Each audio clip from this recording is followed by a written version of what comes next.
Hello dear student, good morning. आज हम RBSC राशन बोर्ड हिस्ट्री चैप्टर फर्स्ट का नेक्स्ट पार्ट स्टार्ट करेंगे। तो कल मैंने आपको सिंधु सरस्वती सभ्यता क्या है उस पर एक लेख लिखवाया था। ठीक है, पूरा क्वेश्चन बना दिया था, उसके अलग अलग पॉइंट बना दिए थे, आपको विस्तार से समझा दिया था। तो नेक्स्ट अपना आज क्या बन रहा है, सिंधु स्थापत्य कला। ठीक है, बुक में तो आपका पूरी मेन ये दिया हुआ पहला ही दिया हुआ है, इस पे अलग अलग मैंने पॉइंट बना के आपको एक क्वेश्चन बना दिया है। सिंधु सरस्वती सभ्यता की स्थापत्य कला को विस्तार से समझाइए। ठीक है, कि आपको ये नोट्स पढ़ने में आसानी हो तो मैंने आपको शॉर्ट तरीके में ये बताया है। तो इसमें पहले नंबर पे क्या आएगा, नगर नियोजन। ठीक है, नगर नियोजन में क्या था, हड़प्पा संस्कृति की विशेषता थी इसकी नगर योजना प्रणाली। क्या थी, इसकी नगर योजना प्रणाली। हड़प्पा और मोहनजोदड़ो दोनों नगरों में के अपने अपने दुर्ग थे। ठीक है, जहाँ शासक वर्ग के लोग रहते थे। कौन से लोग रहते थे, शासक वर्ग के लोग रहते थे। प्रत्येक नगर में दुर्ग के बाहर एक एक उससे निम्न स्तर का शहर था। क्या था, निम्न स्तर का शहर था, जहाँ ईंटों के मकानों में सामान्य लोग रहते थे। कौन से लोग रहते थे, सामान्य लोग रहते थे। इन नगरों में भवनों के बारे में विशिष्ट बात यह थी कि ये जाल की तरह व्यवस्थित थे। ठीक, इसकी तरह जाल की तरह व्यवस्थित थे।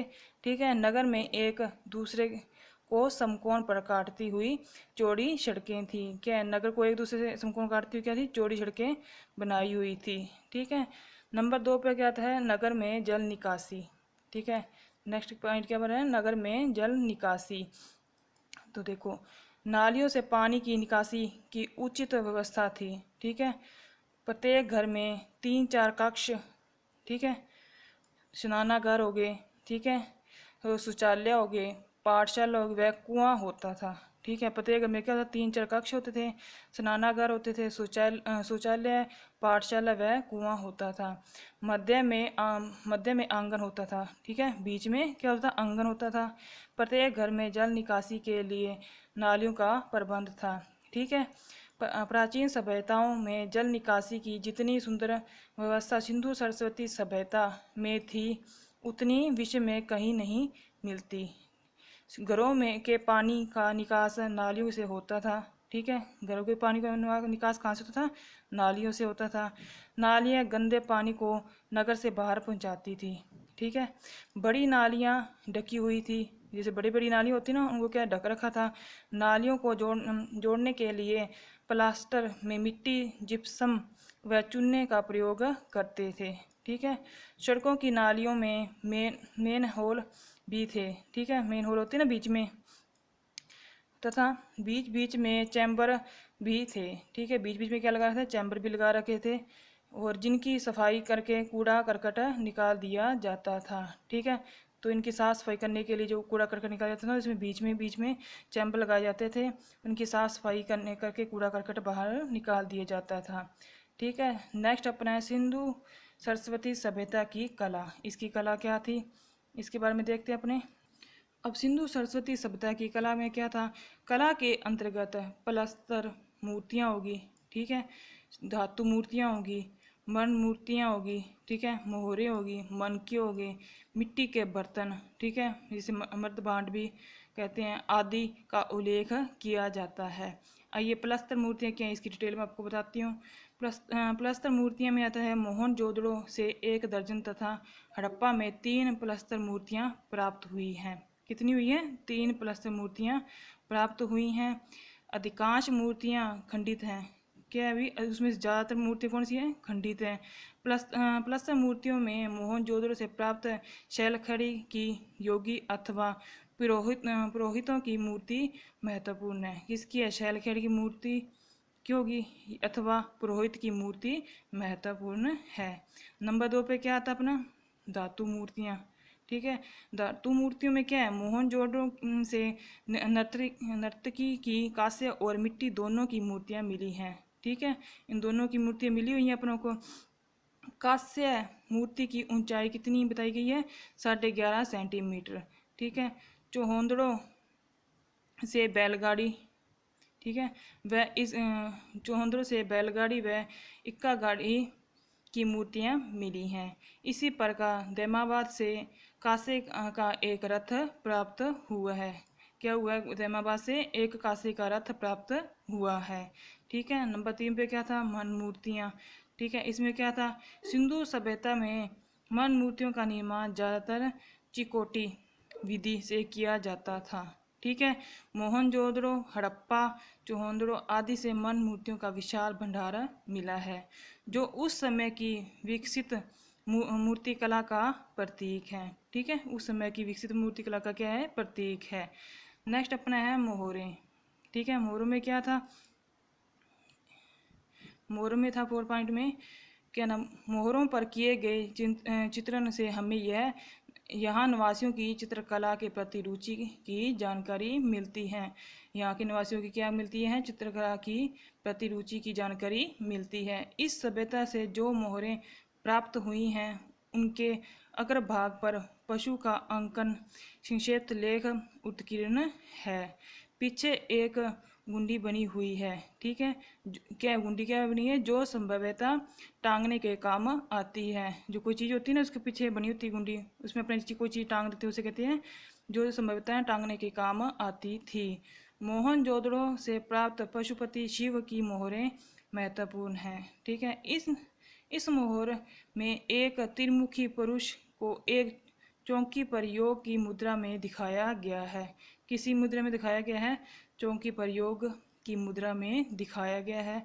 उसके दाहिनी ओर एक हाथी तथा एक बाघ और बाईं ओर भैंसा तथा एक गैंडा खड़े हुए हैं। ठीक है, चौकी के नीचे 2 हिरण खड़े हैं। चौकी के नीचे क्या खड़े हैं, 2 हिरण खड़े हैं। ठीक है, नेक्स्ट अपना क्या था, मनके। 5 नंबर पे क्या है, मनके।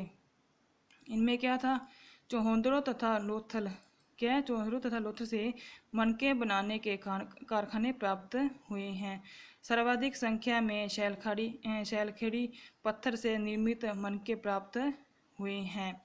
बेलनाकार मनके हड़प्पा सभ्यता में सर्वाधिक लोकप्रिय थे। क्या थे, बेलनाकार मनके हड़प्पा सभ्यता में सर्वाधिक लोकप्रिय थे, ये महत्वपूर्ण थे। ठीक है, नेक्स्ट अपना है मृद भांड या मिट्टी के बर्तन। ठीक है, इसमें क्या था, मिट्टी के बर्तन कुम्हार के चाक पर बनाए जाते थे। ठीक है, पकाने के लिए 2.1 मीटर की भट्टियों के अवशेष मिले हैं। कितने पे, 2.1 मीटर की भट्टियों के अवशेष मिले हैं। पकाने के बाद उन पर गेरू रंग करके तुलिका से काले रंग की डिजाइन बनाई जाती है। ठीक है, क्या बनाती है, काले रंग की डिजाइन बनाई जाती है। नेक्स्ट अपना है सिंधु सरस्वती सभ्यता की लिपि। अब इसकी लिपि क्या थी, देखते हैं अपने सिंधु सरस्वती सभ्यता की लिपि। ठीक है, हड़प्पा सभ्यता की लिपि भावचित्रात्मक लिपि है। क्या है, भावचित्रात्मक लिपि है। ठीक है, यह लिपि दाईं ओर से बाईं ओर लिखी जाती थी। क्या थी, दाईं ओर से बाईं ओर लिखी जाती थी। सिंधु लिपि का विश्वसनीय अध्याय अभी तक नहीं हो सका है। क्या है, विश्वसनीय अध्याय अभी तक नहीं हो सका है। ठीक है, नेक्स्ट अपना क्या था, सिंधु सरस्वती सभ्यता का विज्ञान।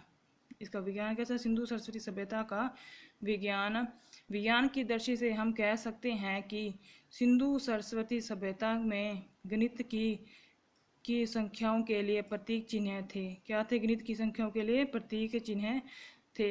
गुणा और योग जैसे अंक गणितीय प्रक्रियाओं से यहाँ के निवासी परिचित थे। ठीक है, यहाँ के निवासी क्या थे, परिचित थे। उत्खनन से ऐसे पदार्थों के अवशेष मिले हैं जो संभवतः औषधि के रूप में काम आते हैं। क्या है, दवाइयों के रूप में काम आते थे। ठीक है, अब नेक्स्ट है कालीबंगा व लोथल से खोपड़ी के अवशेष मिले हैं। अब कालीबंगा और लोथल से क्या मिले हैं, खोपड़ी के अवशेष मिले हैं। कालीबंगा से प्राप्त बालक की खोपड़ी पर कितने छेद थे, 6 छेद हैं। इसमें कुछ छेद भरगे प्रतीत होते हैं। कैबिन में से कुछ छेद जो भरगे प्रतीत होते हैं। ये खोपड़ी की शैल्य चिकित्सा के संकेत देते हैं। यह धातु विज्ञान के तथ्यों से भी परिचित थे। धातु की ढलाई एवं उपकरण निर्माण की विकसित विधि से परिचित थे। ठीक है, नेक्स्ट अपने करते हैं नेक्स्ट क्या है, सिंधु सरस्वती सभ्यता की आर्थिक उपलब्धियाँ। क्या है सिंधु सरस्वती सभ्यता की आर्थिक उपलब्धियाँ? क्या है, सिंधु सरस्वती सभ्यता का आर्थिक जीवन अत्यंत विकसित अवस्था में था। क्या है, अत्यंत विकसित अवस्था में था। आर्थिक जीवन के प्रमुख आधार कृषि हो गया, पशुपालन, शिल्प और व्यापार थे। इस सभ्यता के लोग घोड़े से भी परिचित थे। किससे परिचित हैं? घोड़े से भी परिचित थे। सुरकोटा व रणगुंडई से घोड़े के अवशेष मिले हैं। किसके अवशेष मिले हैं? घोड़े के अवशेष मिले हैं। ऐसा राव के अनुसार रंगपुर व लोथल से घोड़े की मिट्टी की मूर्तियां मिली हैं। किसकी मिली हैं? घोड़े की मिट्टी की मूर्तियां मिली हैं।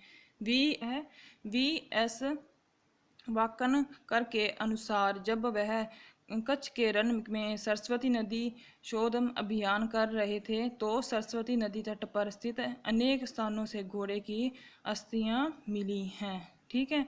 फिर उन्नत कृषि कार्य, इनके कृषि कार्य कौन से? उन्नत कृषि कार्य में सिंधु सरस्वती सभ्यता की प्रमुख फसलें गेहूं होगी। ठीक है। जौ, मोटे अनाजों में ज्वार हो गया। ठीक है। दाल, मटर, ठीक है, रागी, सांबा, कपास, खजूर, तिल व चावल। ठीक है।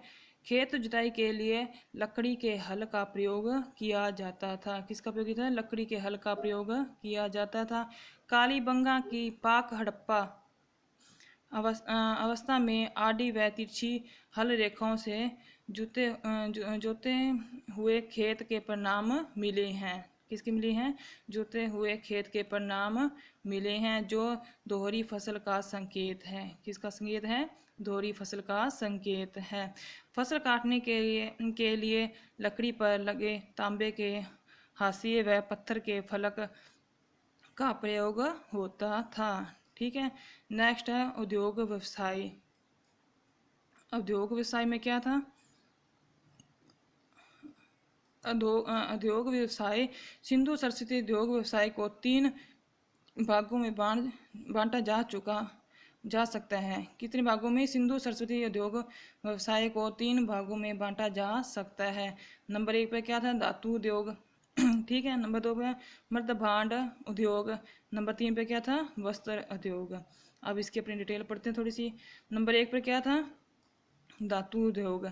सिंधु सरस्वती सभ्यता कांस्य युगीन है। वे कांस्य के निर्माण और प्रयोग से भली भांति परिचित थे। ठीक है। यहाँ से उत्खनन में तांबे व कांस्य से निर्मित कलाकृतियाँ मिली हैं। क्या मिली हैं? कलाकृतियाँ मिली हैं। ताम्र उपकरणों में मछली पकड़ने के कांटे, आरियाँ, तलवारें, दर्पण, छेनी, चाकू, ठीक है, बर्तन आदि मिले हैं। चौहोंदड़ों व लोथल से मनके बनाने के कारखाने प्राप्त हुए हैं। क्या मिले हैं? चौहोंदड़ों और लोथल से मनके बनाने के कारखाने प्राप्त हुए हैं। इनसे बने आभूषण इस सभ्यता की कला के श्रेष्ठ उदाहरण हैं। क्या है? इनके श्रेष्ठ उदाहरण हैं। ये मनके सोने, चांदी, तांबे, पीली मिट्टी, शैलखड़ी, कीमती पत्थर, सीपी, शंख आदि के बनाए जाते थे। ठीक है। नंबर 2 पे क्या है? मृद भांड उद्योग। अब इसमें क्या था? सिंधु सरस्वती सभ्यता, ठीक है, के सिंधु सरस्वती सभ्यता के लोग मिट्टी के बर्तन बनाने की कला से परिचित थे। ठीक है। किसकी कौन सी कला से? मिट्टी के बर्तन बनाने की कला से परिचित थे। नंबर 3 पे क्या है? वस्त्र उद्योग। वस्त्र उद्योग में क्या था? सिंधु सरस्वती सभ्यता का सबसे प्रमुख उद्योग कौन सा? वस्त्र उद्योग था। कपास की खेती के वे वस्त्रों के प्रमाण मिले हैं। कपास की खेती से कौन से मिले हैं? वस्त्रों के प्रमाण मिले हैं। ठीक है। कताई बुनाई की तकलियाँ व तुकुएं भी मिले हैं। क्या मिले हैं? कताई बुनाई की तकलियाँ व तुकुएं भी मिले हैं। ठीक है। नेक्स्ट क्या है? व्यापार और वाणिज्य।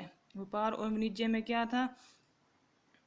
व्यापार और वाणिज्य, सिंधु सरस्वती सभ्यता के निवासियों ने उद्योग धंधों के साथ साथ व्यापार में भी रुचि ली। इस समय आंतरिक एवं विदेशी व्यापार दोनों ही उन्नत अवस्था में था। क्या था? दोनों ही उन्नत अवस्था में था। सिंधु सरस्वती सभ्यता में व्यापार की जाने वाली वस्तुओं में ताम्र, खनिज, रत्न, उपरत्न एम धातु निर्मित सामग्री, पात्र, उपकरण, आभूषण आदि प्रमुख थे। ठीक है, अब क्या है, आयत की जाने वाली सामग्रियाँ और क्षेत्र कौन कौन से थे, इसमें देखो आयत की जाने वाली सामग्रियाँ व क्षेत्र, आयत और सामग्रियाँ, इसका क्या क्षेत्र हो गया। ठीक है, अब तांबा राजस्थान में गणेश्वर। ठीक है, इसका क्षेत्र क्या है, राजस्थान के गणेश्वर। सोना मैसूर का। ठीक है, चांदी क्या है, ईरान व अफगानिस्तान। ठीक है, कीमती पत्थर जैसे मनकों के लिए, कीमती पत्थर कौन से थे, मनकों के लिए, गुजरात व महाराष्ट्र। ठीक है, अब नेक्स्ट है सिंधु सरस्वती सभ्यता के व्यापारिक संबंध। इनके व्यापारिक संबंध कौन कौन से थे, देखो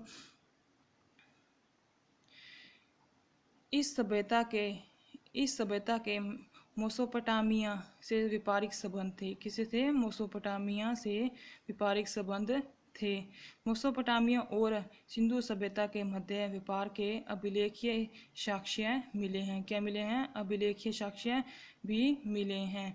मेसोपोटामिया में से एक अभिलेख प्राप्त हुआ है। क्या हुआ, अब एक अभिलेख प्राप्त हुआ है जिसमें सिंधु वासियों के लिए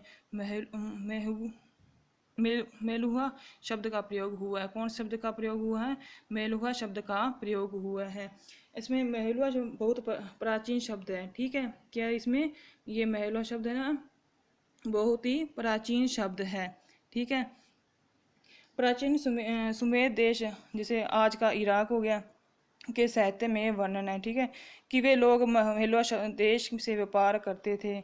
ठीक है, कोई पक्की तरह तो नहीं कह सकता कि यह मेला कौन सा देश था, कहाँ था, किंतु अनेक विद्वानों की राय है कि सुमेर जैसे इराक हो गया देश के लोग सिंधु सरस्वती सभ्यता को ही मेलुहा ही कहते हैं। ठीक है, ऐसे मैंने आपको डिटेल में बताया है, इसके ये मेलुहा शब्द का प्रयोग हुआ है, बस आपको इतना ही लिखना है। जैसे नेक्स्ट है अपना मेसोपोटामिया के विभिन्न नगरों से सिंधु सरस्वती सभ्यता की लगभग 24 मोहरें मिली हैं। कितनी मोहरें मिली हैं, 24 मोहरें मिली हैं।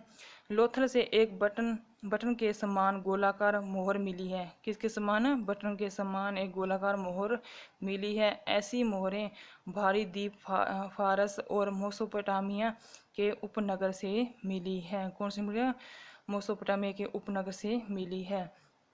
नेक्स्ट है सिंधु सरस्वती का विदेशी व्यापार अनेक आंतरिक व्यापार की तुलना में अधिक विकसित था। क्या था, अनेक आंतरिक व्यापार की तुलना में अधिक विकसित था। सिंधु सरस्वती सभ्यता की समृद्धि का प्रमुख कारण उसका विदेशी व्यापार ही था। क्या था, उसका विदेशी व्यापार ही था। अब अपने नेक्स्ट क्वेश्चन बनेगा सिंधु सरस्वती सभ्यता के सामाजिक जीवन की विशेषताएं बताइए। ठीक है, मेन आपको क्या सामाजिक जीवन की प्रमुख विशेषताएं क्या है, बुक में पूरा डिटेल से दिया हुआ है, तो इस पर क्वेश्चन बना के बता दूंगी आपको। सिंधु सरस्वती सभ्यता के सामाजिक जीवन की विशेषताएं बताइए, इसकी डिटेल मैं कल आपको बताऊंगी। तो आप इतना वर्क जितना करवाया नोटबुक में नोट करके नोट्स अच्छे से बना लेना। Thank you, have a nice day.